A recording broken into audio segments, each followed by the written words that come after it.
Hello, it's Chip McGee, Superintendent of Schools in the Pelham School District.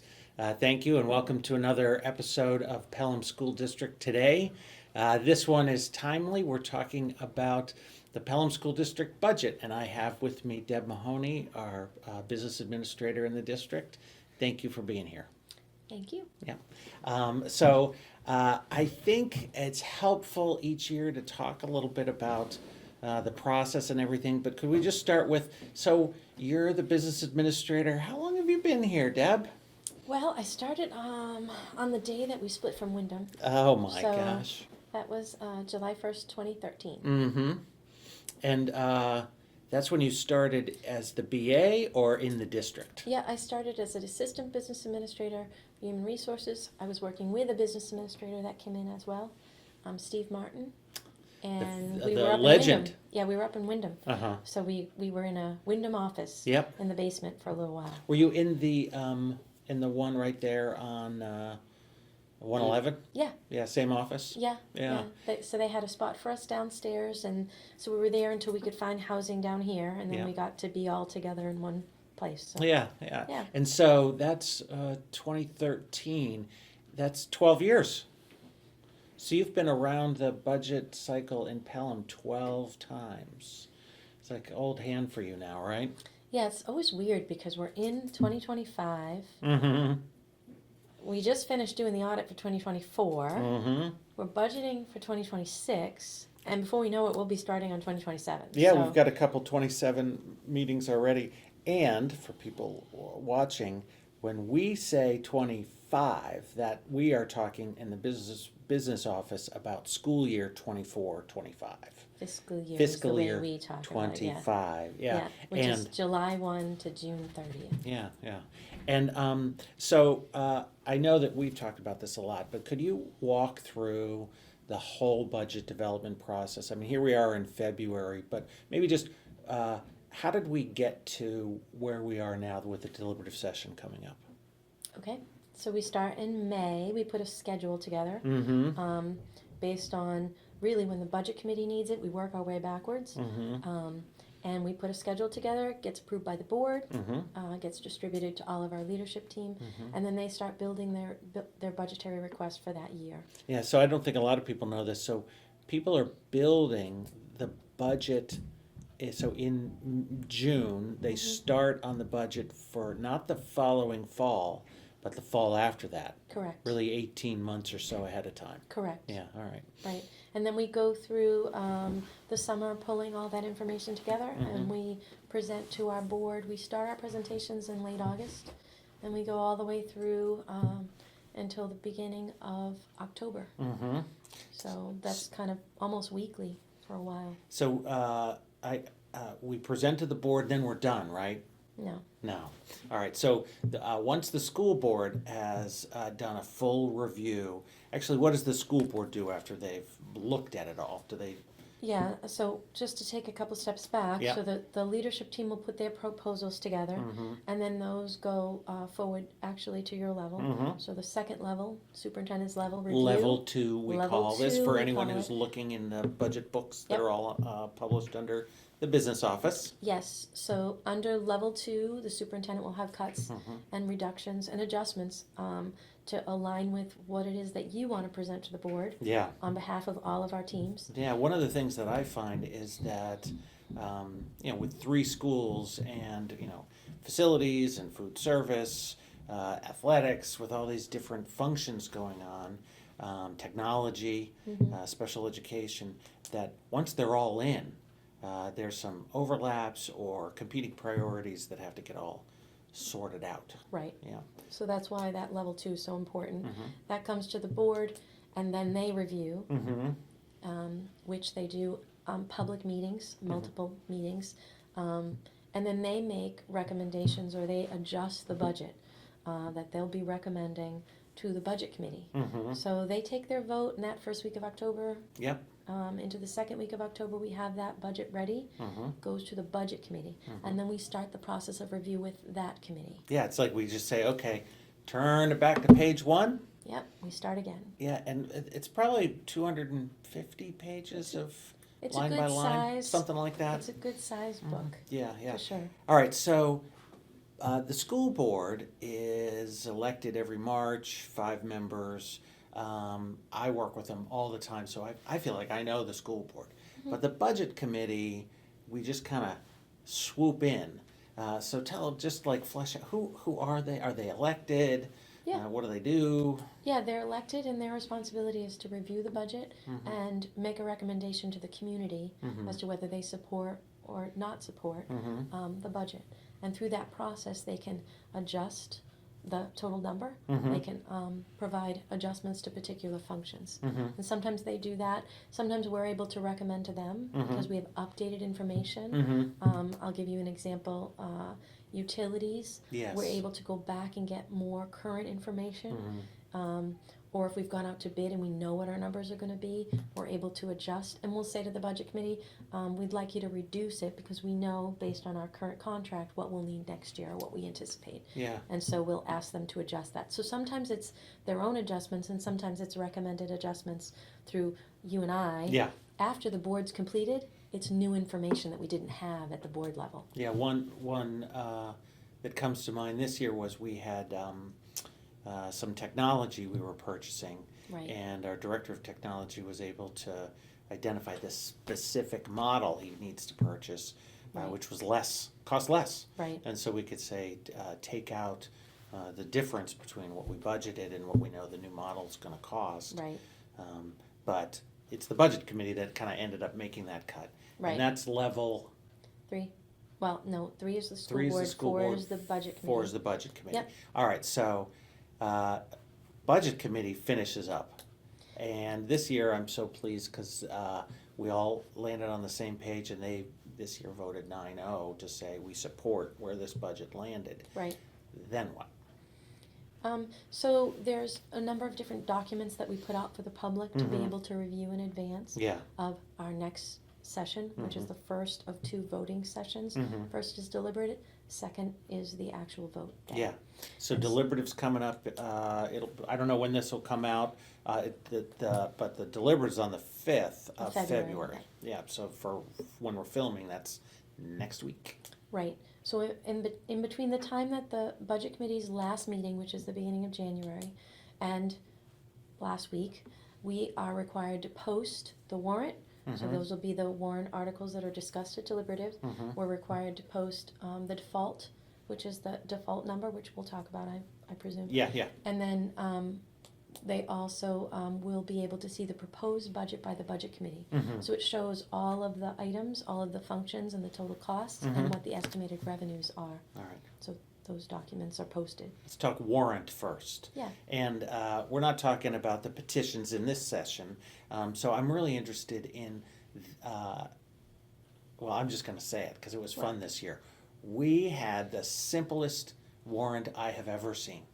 The school board put forward nothing besides the operating budget. It's basically one thing to vote on, plus the 2 officers. That was it that we put forward. Right. So that's that document. Yep. But then you talked about the default budget. Can Right. you just walk me through what the default is? So default for an SB2 town like ours, Mhm. the budget committee has a budget that is presented, Mhm. and then the school board has the responsibility to determine what the default number is. Mhm. A default number is a legal calculation of the budget that would happen, the Mhm. budget we'd have, the Mhm. dollars, Mhm. if our warrant article did not pass. Mhm. Mhm. So that's essentially what it is, and it's developed by statute as to how we do it. And we take last year, which is 2025's budget, this Mhm. current year, Yep. and we take those figures and we adjust them based on contractual obligations, legal requirements, and we remove out any positions we've eliminated in the future budget. Mhm. We've already decided those positions are going, they come out of the default budget. We also have to remove out one-time expenses. Yeah. So, Answer this. Why not just use this year's budget as the default? Why make all those little adjustments? I know it's the law, but like, why do you think that we have to do that if someone's wondering? so the the legal reason is that the voters have already voted for a collective bargaining agreement, as an example, and those increases are part of that legal obligation that the community has to pay. And so the default number needs to be adjusted to cover those previously agreed upon contracts. And on the flip side, they didn't agree to buy a new truck for facilities every year. Correct. They agreed to one time. Right. So that gets backed out. That's correct. Right. Okay. All right. So now, let's say, run us through. We're done with the deliberative session, and just for simplicity's sake, nothing changes. So, are we done with the budget process yet? This is my whole life. Budget Exactly. is my whole life. Exactly. So Yeah. no, so now we go through deliberative. Deliberative is completed, and then we have the actual vote. Yeah. That happens, which is happening in March. Yeah. So March 11th is our vote date. March this year. 11th, they vote. So I'm going to say these parts. Every citizen who is eligible to vote can participate in that. And for the operating budget, majority decides. And so 50% plus one person will decide whether we have the proposed operating budget or the default. Correct. Right. And then actually, so let's hope for the good news, which is we've put forward a budget we hope the community can support. What happens on March 12th, assuming we got a yes vote? So we start developing a state report called the MS-22, which is the adopted budget by the school board. So essentially, we have an approved budget for the upcoming year following that vote, and we fill out some forms and ready to plan. Ready to go for July 1. Yeah. And so now we're in March, April, and then in May we start again. We do. Yeah, we start again for the next fiscal year 27. Yeah. So I always like to ask a totally different sort of question. Okay. So we just completed our audit. Yes. And I take a lot of pride in, it's not because of me, really because of you and your department, but tell us about how the audit went this year, because I'm kind of proud of it. So we're talking about the financial audit. Yes. Which is an independent group that comes in that goes through all of our books. They also do a single audit, which is related to grant funding and a requirement of grant funding. Yeah. So they do that. How often do we do that? Once every 10 years? We have to do it every year. Every year. Every year. And we do it in July, typically. We do it in that third week of July. And we had, I think this year we had four auditors for 3 days, as opposed to 3 auditors for 4 days. And so they just pepper us with questions while they're here. Yeah. I don't think I know people won't know this, but new auditors like to get to come here because they see what a well-run business office should look like. Yeah, so as the a reference auditors, point. So the auditors teams that we work with will bring new people with them so that they can watch and learn from the experience.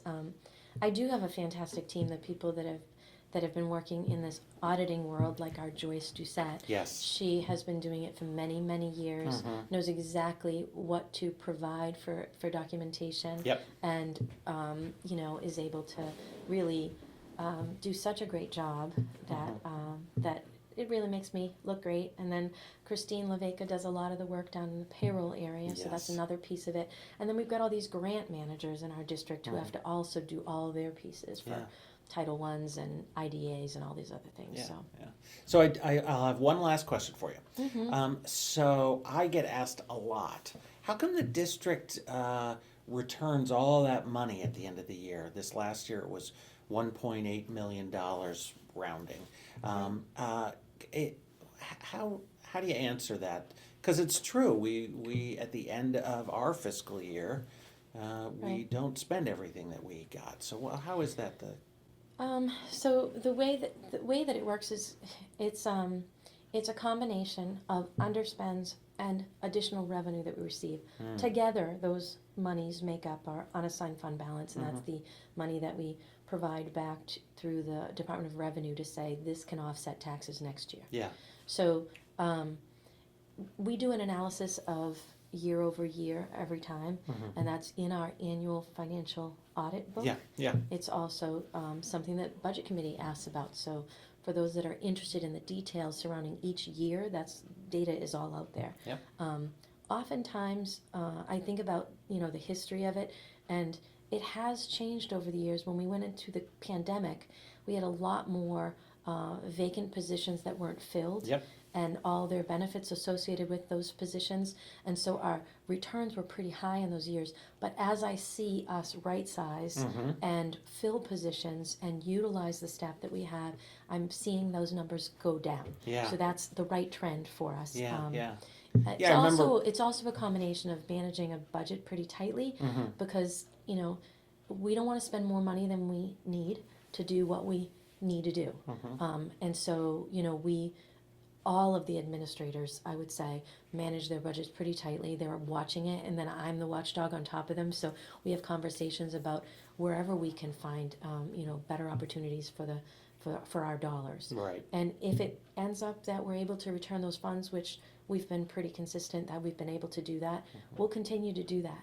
And maybe we'll get dinged, why didn't you spend every penny? But I would rather be more conservative and not spend money that we don't need to spend to provide what we need to provide. Right. So- Right. And it's been remarkable. I'm sure you remember when I first got here, we were in the teeth of COVID, and you and I just getting to know each other. I had to sit down and say, we got to freeze the budget. Right. We don't know what all this cleaning is going to cost. We don't know what remote education is going to cost. Right. We don't know if we have to rent buildings. We thought we might have to rent buildings, and we didn't. Right. And so we froze that budget, We did. stopped spending. Yeah. And then it turns out that we had a ton of unfilled positions. I had frozen the budget, We and applied for grant money. we got grant money as well. significant grant money, Yeah. and so we did have a big return. I think We- it was we over did $3 okay. million that Yeah. that first year. Yeah, we did okay considering what we were up against in that at that time. It was very challenging, Yeah, yeah, as it was for so many people in so many other industries. But yeah. it Yeah, was it's a nice tough- to be on this end of it. it absolutely is, Yeah. and that feeling of more and more normalcy Yeah. as time goes on is Yeah. fantastic. Yeah, yeah. I think that's what I felt this year with the single article. It's like Yeah. no contracts. Both contracts are in place. Yeah. No construction project that we're proposing. Aren't we happy about that? Very happy about that. And so, it's nice to have, knock on wood, a Yeah. relatively normal year. Right. All right. Well, thank you very much. You're welcome. Yeah. Thank you. So, thank you for tuning in. This was the budget-focused episode of Pelham School District Today.